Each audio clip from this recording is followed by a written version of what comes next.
सोचो जरा 4500 साल पहले एक सिविलाइजेशन थी, ना राजा, ना युद्ध, ना मंदिर, सिर्फ परफेक्ट प्लानिंग और साइलेंस। कौन था ये लोग और अचानक गायब कैसे हो गए? उनकी स्क्रिप्ट आज तक कोई नहीं पढ़ पाया। हर सेल कुछ कहना चाहती है पर आवाज नहीं है। क्या उनकी रिवर्स ही उनका साथ छोड़ गई या कुछ और था जो हम समझ नहीं पाए? क्या ये एक पहले डेमोक्रेसी थी या एक दुनिया जिसका लॉजिक ही अलग था? ये सिर्फ इतिहास नहीं, एक जिंदा राज है और जब तक ये सुलझेगा नहीं, कहानी खत्म नहीं होगी। सोचो जरा 4500 साल पहले की दुनिया में जब ज्यादा सिविलाइजेशन जंगल और झोपड़ियों में रहती थी, तब भारत की धरती पर एक ऐसी सिविलाइजेशन थी जो multi storage houses, drainage systems और ग्रिड प्लान सिटीज बना रही थी। कौन थे ये लोग? क्या हम उनसे कुछ सीख सकते हैं? ये कहानी है इंडस वैली सिविलाइजेशन की एक लॉस्ट वर्ल्ड जिसका मॉडर्निटी से कनेक्शन हैरान कर देने वाला है। करीब 3300 BC के आसपास प्रेजेंट डे पाकिस्तान और नॉर्थ वेस्ट इंडिया में उभरी थी ये सिविलाइजेशन। उस वक्त दुनिया में इजिप्शियन और मेसोपोटामियन कल्चर शुरू हो रही थी, लेकिन इंडस वैली ने एक नया बेंचमार्क सेट किया, एक साइलेंट मिस्टीरियस बेंचमार्क। मेन शहरों में हड़प्पा, मोहनजोदड़ो और धोलावीरा शामिल थे। हड़प्पा और मोहनजोदड़ो दोनों ही इंडस नदी के किनारे बसे थे, जबकि धोलावीरा गुजरात के रान के पास थे। लेकिन क्या आप जानते हैं, इन तीनों शहरों में एक बात कॉमन थी, प्लानिंग। हर एक शहर एकदम सिस्टमेटिकली बना था, जैसे किसी ने एरियल ब्लूप्रिंट बना के डिजाइन किया हो। सीधी सड़कें, नॉर्थ साउथ एलाइन ग्रिड, पक्के ईंट से बने घर, हर घर में प्राइवेट वेल और बाथरूम, और सबसे अमेजिंग अंडरग्राउंड ड्रेनेज सिस्टम जो आज भी कई इंडियन सिटीज में नहीं है। सोचिए एक ऐसी सिटी जहां हर घर का नाली सिस्टम सिटी ड्रेनेज से जुड़ा था, और ये 2500 BC में हो रहा था। क्या आपके आसपास ऐसे कुछ है? पब्लिक बिल्डिंग भी हाईली सोफिस्टिकेटेड थे, जैसे मोहनजोदड़ो का ग्रेट बाथ, एक पब्लिक वाटर टैंक जिसमें लोग नहाते थे, शायद रिलीजियस या कम्युनिटी पर्पस के लिए। इन लोगों का लाइफस्टाइल भी काफी एडवांस था। ये लोग व्हीट, बार्ली, मिलेट्स और राइस उगाते थे। कॉटन की सबसे पुरानी फार्मिंग भी यहीं से मिली है। कपड़े कॉटन के होते थे, ऑर्नामेंट सिल्क, फेंस और गोल्ड के, और डिजाइन भी मॉडर्न लगता है। ट्रेड भी तगड़ा था, मेसोपोटामिया के साथ डायरेक्ट ट्रेड लिंक थे। वहाँ के रिकॉर्ड्स में मेलुहा नाम का एक जगह का जिक्र है, और स्कॉलर मानते हैं कि ये मेलुहा इंडस वैली ही थी। उनकी बनाई हुई टूल्स, छोटी छोटी सील्स और टेराकोटा फिगर्स उनके लाइफ के बारे में हमें क्लू देती है। एक सील है जिसमें एक योगी जैसी भक्ति पद्मासन में बैठे हैं। उनसे कुछ लोग शिव के प्राचीन रूप भी मानते हैं। पर सबसे बड़ा सवाल ये है, ये सब लोग थे कौन? इनकी कोई लिखी हुई कहानी, एपिक या ऑटोबायोग्राफी नहीं मिली, ना ही किसी किंग का नाम, ना किसी बैटल का जिक्र। ये लोग खुद को या अपने हीरोज को मोनुमेंट में इमोरल करने में इंटरेस्टेड नहीं थे। शायद उनका आइडिया ऑफ ग्रेटनेस हमसे अलग था। लेकिन एक चीज सबसे ज्यादा कंफ्यूज करती है, उनका भाषा। एक ऐसी स्क्रिप्ट जो हजारों मोहरों में लिखी गई है, लेकिन आज तक कोई नहीं समझ पाए। आखिर क्यों? चलिए जानते हैं अगले हिस्से में।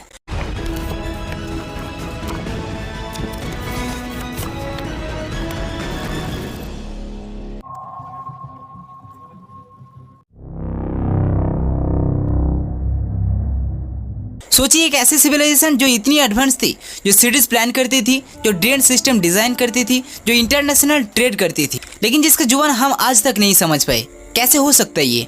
इंडस वैली सिविलाइजेशन ने अपने पीछे हजारों सील छोड़ी है, स्मॉल सील जिन पर लिखी है अजीब गरीब सिंबल्स। ये स्क्रिप्ट किसी भी नॉन एंशिएंट लैंग्वेज से मैच नहीं करती। हर सील पे कुछ सिंबल्स होती है, कुछ एनिमल, कुछ एब्स्ट्रैक्ट शेप। इन्हें पढ़ने की कोशिश 100 साल से हो रही है, लेकिन अब तक नंबर ऑफ सक्सेस 0। लेकिन क्या आप जानते हैं, इजिप्शियन हीरोग्लिफ्स को हम समझ पाए क्योंकि हमें रोसेटा स्टोन मिला, एक ट्राइलैंगुलर इंस्क्रिप्शन जिसमें हर एक मैसेज 3 अलग लैंग्वेज में लिखा है। पर इंडस स्क्रिप्ट का कोई रोसेटा स्टोन अब तक नहीं मिला, ना कोई लॉन्ग टेक्स्ट मिला, ना कोई बाइलैंगुअल ट्रांसलेशन, सिर्फ छोटी छोटी इंस्क्रिप्शन, 20 या 30 सिंबल लॉ। कई स्कॉलर ने थ्योरी बनाई है। कुछ कहते हैं ये द्राविडियन लैंग्वेज का प्राचीन फॉर्म है, कुछ कहते हैं ये प्रोटो मुंडा का किसी लॉस्ट लैंग्वेज का ट्रेस है, पर सब थ्योरीज है, प्रूफ नहीं। एआई और पैटर्न रिकॉग्नाइजेशन टूल से भी ट्राई किया गया है, लेकिन जब तक कॉन्टेक्स्ट नहीं मिलेगा, जैसे किसी सेंटेंस का विजुअल एक्सप्लेनेशन या ट्रांसलेशन, तब तक डिकोड करना मुश्किल है। कुछ रिसर्चर्स ये भी मानते हैं कि शायद ये लैंग्वेज ही नहीं थी, सिर्फ सिंबॉलिक सिस्टम था, जैसे ट्रेड स्टैम्प्स।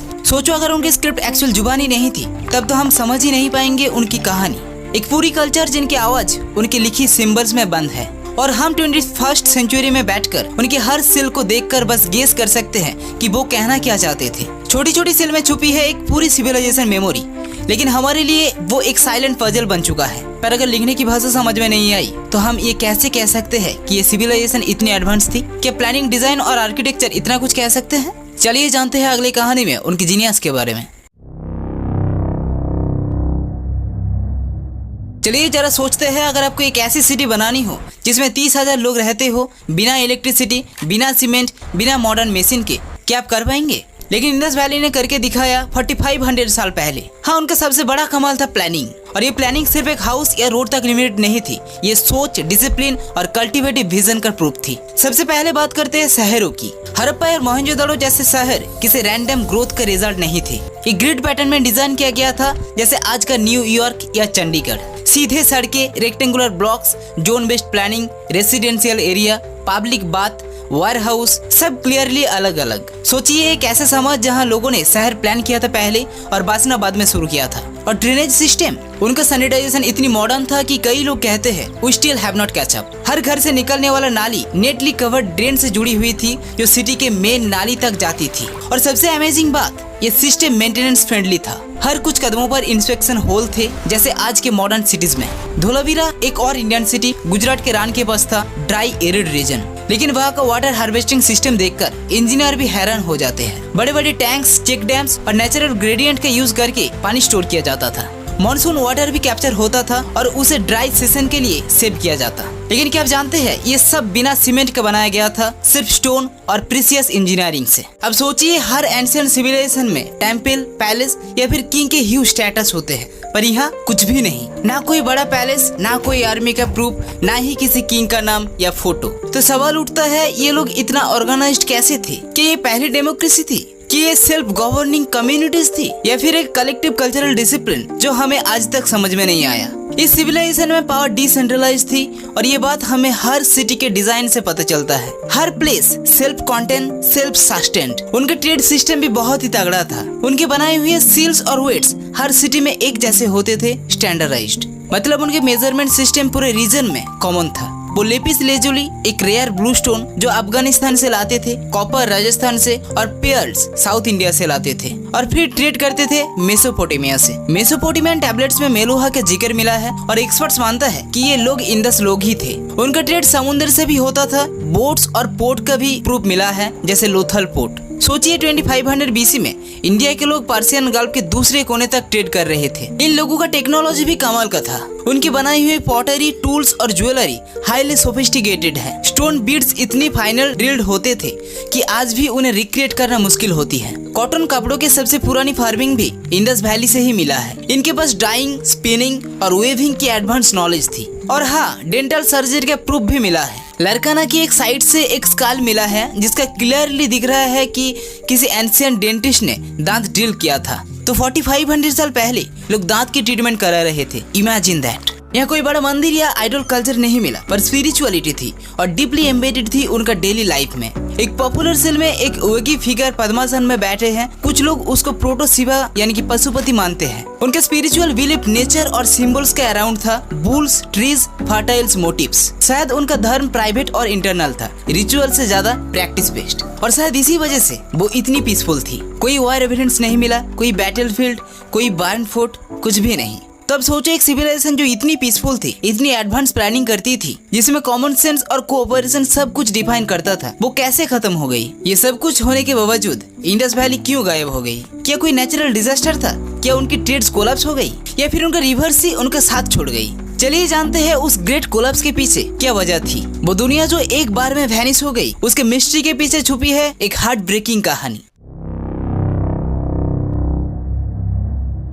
सोचो जरा, एक सिविलाइजेशन जो 700 साल तक फ्लरिश कर रही थी, विदाउट किंग्स, विदाउट वॉर्स, एकदम से डिसअपियर हो गई। ना कोई इन्वेजन, ना कोई एम्पायर का फॉल, सब कुछ धीरे धीरे चुपचाप खत्म हो गया। लेकिन कैसे? ये मिस्ट्री आर्कियोलॉजिस्ट को भी कंफ्यूज करती है। क्या कोई एक रीजन था या कई छोटी छोटी वजह ने मिलकर इस ग्रेट कोलैप्स को अंजाम दिया? इंडस वैली सिविलाइजेशन अपने पीक पर थी अराउंड 2600 बीसी से लेकर 1900 बीसी तक। उसके बाद धीरे धीरे सब कुछ बदलना शुरू हुआ। सिटीज अबैंडन होने लगी, ट्रेड स्टॉप हो गया, ड्रेनेज सिस्टम्स क्लॉग होने लगे। लोग बड़े बड़े शहरों से निकल के छोटे छोटे सेटलमेंट में शिफ्ट हो गए। और बाय 1300 बीसी सब कुछ खत्म। कोई नया सिटीज नहीं, कोई राइटिंग नहीं, बस खाली मोहरे और म्यूट रेन्स। एक साइलेंस जो आज तक हम सुन रहे हैं। एक स्ट्रॉन्ग थ्योरी है क्लाइमेट चेंज। साइंटिस्ट का कहना है कि अराउंड 2000 बीसी एक मैसिव ड्रॉट आई थी। मॉनसून वीक हो गए थे, इंडस रीजन में बारिश कम होने लगी थी। और जब बारिश कम होती है तो एग्रीकल्चर कोलैप्स करती है। जब फसल नहीं होती तो लोग माइग्रेट करते हैं। और जब पानी नहीं होता तो सिटीज मर जाती है। कुछ एक्सपर्ट्स मानते हैं कि ये एक मेगा ड्रॉट था जो पूरे नॉर्थ इंडिया को इफेक्ट कर रहा था। हड़प्पन्स जो एक इको बैलेंस लाइफ जी रहे थे उस एनवायरमेंटल स्ट्रेस को हैंडल नहीं कर पाए। और हाँ, एक और shocking clue, rivers disappearing. Ghaggar Hakra river system जो कुछ लोग सरस्वती के नाम से भी जानते हैं, उस रिवर का कोर्स शिफ्ट हो गया था। कुछ सैटेलाइट स्टडीज ये भी कहते हैं कि ये रिवर सूख गई थी। सोचिए अगर आपका पूरा शहर एक रिवर के आसपास बना हो और वो रिवर ही सूख जाए तो क्या बचेगा। इंडस और सरस्वती दोनों ही क्रूशियल थे उनके सर्वाइवल के लिए। और जैसे ही ये लाइफलाइंस खत्म हुई वैसे ही शहर डूबते गए पानी के बिना। ट्रेड जो उनका लाइफलाइन था मेसोपोटामिया और लोथल नेटवर्क के थ्रू, वो भी कोलैप्स होने लगे। मेसोपोटामियन टेक्स्ट कहते हैं कि मेलुहा से ट्रेड रुक गया था। इसका मतलब है ये मेलुहा लोग माइग्रेट हो गए थे या उनका पोर्ट सिस्टम ब्रेक हो गया था।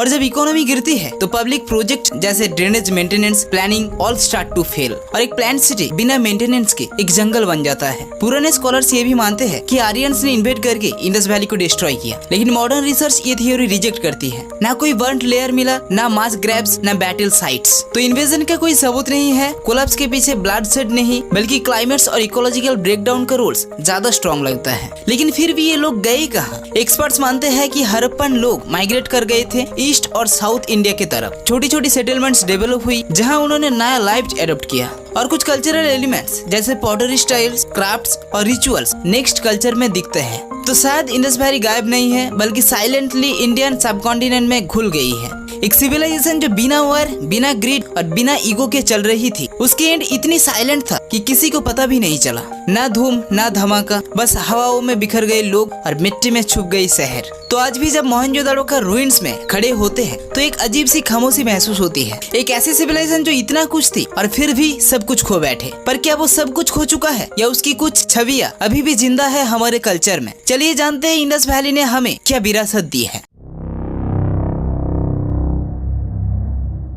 तो क्या इंडस वैली सिविलाइजेशन सिर्फ एक भूल चुकी कहानी है या फिर कुछ उसकी झलक आज भी हमारे आसपास जिंदा है? जी हाँ, उनकी छवियां आज भी हमारे डेली लाइफ में छुपी हुई है, बस उन्हें महसूस करने की देर है। सबसे पहले कॉटन क्लॉथ। हड़प्पन लोग दुनिया के पहले कॉटन फार्मर थे। आज भी भारत कॉटन के ग्लोबल हब है और ये ट्रेडिशन वहीं से आई है। टॉयलेट्स और ड्रेनेज, हर घर में प्राइवेट बाथरूम और सोक पिट्स जो आज भी रूरल इंडिया में मिलते हैं और वो हड़प्पन मॉडल से इंस्पायर लगते हैं। उनका weight system, standardized stone weights हमारी ट्रेड और मेजरमेंट की प्रथा का ईयरली वर्जन हो सकता है। और कुछ कल्चरल सिंबल्स जैसे पीपल ट्री, योगिक पोस्चर्स, बुल वर्शिप्स और इवन मोटिव्स जैसे स्वास्तिक हड़प्पन सील्स में भी मिलते हैं। इनका कनेक्शन मॉडर्न इंडिया कल्चर से अनडिनाएबल है। तो कहना गलत नहीं होगा कि हड़प्पन्स खो गए, लेकिन उनकी रूह हिंदुस्तान के मिट्टी में घुल गई। लेकिन फिर भी कुछ ऐसे राज है जो अब तक सुलझा नहीं और कुछ ऐसे सवाल जो फ्यूचर में हमारे लिए कुछ नया दरवाजा खुल सकती है। चलिए जानते हैं अब तक क्या बचा है इस मिस्ट्री का सबसे अनएक्सप्लोर हिस्से। तो अब तक हमने जाना कि इंडस वैली सिविलाइजेशन कितनी एडवांस थी, कैसे वो खत्म हुई और क्या छोड़ गई। लेकिन सबसे इम्पोर्टेंट चीज ये है कि इस कहानी का दी एंड अभी भी लिखा ही नहीं गया है। हाँ, इंडस वैली अब भी एक ओपन केस फाइल है, एक अनसॉल्व मिस्ट्री जिसमें नए क्लूज मिलते जा रहे हैं, लेकिन पिक्चर अभी भी अधूरी है। सबसे बड़ा सवाल उनका स्क्रिप्ट। लेकिन क्या आप जानते हैं आज भी हर साल नए सील्स मिल रहे हैं। हर नए सिंबल्स के साथ होप बनती है कि शायद अब डिकोड हो जाए। पर हर बार ये स्क्रिप्ट हमें एक नया पहली दे देती है। और सिर्फ भाषा ही नहीं, उनका पॉलिटिकल सिस्टम कौन चलाता था, रिलीजन क्या था, रिचुअल बेस्ड या इंटरनल मेडिटेशन, क्या उन्होंने म्यूजिक बनाया, आर्ट कैसा था, डांस, ड्रामा, कुछ भी रिकॉर्ड नहीं। क्या वो एक ही एथनिक ग्रुप का था या डाइवर्स कम्युनिटीज का यूनियन? ये सब सवाल अब भी अनआंसर्ड है। आज के जमाना में आर्टिफिशियल इंटेलिजेंस हर फील्ड में रेवोल्यूशन ला रहा है। तो क्या एआई इंडस वैली के राज सुलझा सकते हैं? रिसर्चर्स अब एआई और डीप लर्निंग एल्गोरिथम्स का यूज कर रहे हैं, उनका सील्स को स्कैन करने के लिए, पैटर्न रिकॉग्नाइज करने के लिए और इवन प्रेडिक्ट करने के लिए कि किस सिंबल का मीनिंग क्या हो सकते हैं। सोचिए एक दिन एआई कह सके ये सिंबल्स का मीनिंग है राजा या पानी या ग्रेन। लेकिन दिक्कत ये है कि हमें कॉन्टेक्स्ट नहीं मिला। जब तक कोई लॉन्ग टेक्स्ट या बाइलिंगुअल इंस्क्रिप्शन नहीं मिलेगा, एआई भी लिमिटेड ही रहेगा। पर एक चीज क्लियर है, टेक्नोलॉजी से ये पजल एक दिन सॉल्व हो सकते हैं और जब वो होगा तो पूरी सिविलाइजेशन की वॉइस वापस सुनाई देगी। सैटेलाइट इमेजिंग और रिमोट सेंसिंग भी गेम चेंजर बन चुके हैं। नासा और इसरो जैसी एजेंसीज डेजर्ट और ड्राइड अप रिवर को स्कैन करते हैं और गेस व्हाट, उनकी हेल्प से हमने कुछ बुरिड सिटीज लोकेट किए हैं जो पहले दिखाई नहीं दिए थे। ड्रोन मैपिंग, 3D स्कैन और ग्राउंड पेनिट्रेशन रेडर से हमें एक और डायमेंशन मिला है, एक इनविजिबल लेयर ऑफ हिस्ट्री। और हो सकता है कि फ्यूचर में कोई आर्कियोलॉजिस्ट एक ऐसी साइट खोल दे जहाँ पे मिले एक फुल्ली इंटैक्ट इंडस लाइब्रेरी या एक city with writing all over it's wall. सोचिए अगर वो दिन आए तो हर एक मोहर बोलने लगेगी। अब सोच रहे होंगे कि इतनी पुरानी बात आप जानकर हमें क्या फायदा, लेकिन बात सिर्फ हिस्ट्री की नहीं, बात है आइडेंटिटी, इमेजिनेशन और इंस्पिरेशन की। हड़प्पन्स ने एक पीसफुल, सस्टेनेबल और हाईली ऑर्गेनाइज्ड सोसाइटी बनाई थी, जिसमें ना किंग्स थे, ना वॉर्स, ना मोन्यूमेंट्स, सिर्फ सिस्टम्स, बैलेंस और डिजाइन। उनका मॉडल एक काउंटर नैरेटिव है मॉडर्न दुनिया के लिए, जहां पावर और ईगो डोमिनेट करते हैं। एक एंशिएंट सिविलाइजेशन जिन्होंने दुनिया को ये दिखाया कि प्रोग्रेस बिना वायलेंस के भी हो सकती है और बिना रूलर के भी सोसाइटी चल सकती है। ये लीगेसी सिर्फ आर्कियोलॉजिकल नहीं, फिलोसॉफिकल भी है। तो जब भी आप किसी पुरानी हड़प्पन सील्स का फोटो देखें या मोहनजोदड़ो का ब्रिक्स के तस्वीर किसी बुक्स में देखें या किसी डस्ट म्यूजियम में एक छोटी सी मूर्ति देखें, तो याद रखिए ये सिर्फ मिट्टी के एक टुकड़े नहीं है, ये एक आवाज है जो 4500 साल से हम तक पहुंचने की कोशिश कर रही है। और शायद उस आवाज को समझना सिर्फ हिस्टोरिकन का काम नहीं है, वो हर एक इंसान का काम है जो समझना चाहते हैं कि हम कौन हैं और कहां से आए हैं। इंडस वैली सिविलाइजेशन एक राज है, एक रिफ्लेक्शन है और एक रिमाइंडर भी कि कभी कभी सबसे आगे वो लोग होते हैं जो सबसे ज्यादा चुप रहते हैं। एक सिविलाइजेशन जिसका कोई एंथम नहीं था, फिर भी एक दुनिया को इंस्पायर कर गई। अरे रुको एक सेकंड, अगर इस वीडियो ने तुम्हें हैरान कर दिया, दिल में सवाल छोड़ दिया या एक अजीब सी क्यूरियोसिटी जगा दी, तो तुम डेफिनेटली इस जर्नी का पार्ट हो। तुम जैसे लोग जो मिस्ट्री, फैक्ट्स और सच्ची कहानी से प्यार करते हैं, ये चैनल उन्हीं के लिए है। सब्सक्राइब करो और चलो मिलके एक्सप्लोर करते हैं दुनिया के सबसे बड़ा राज। बहुत बहुत धन्यवाद।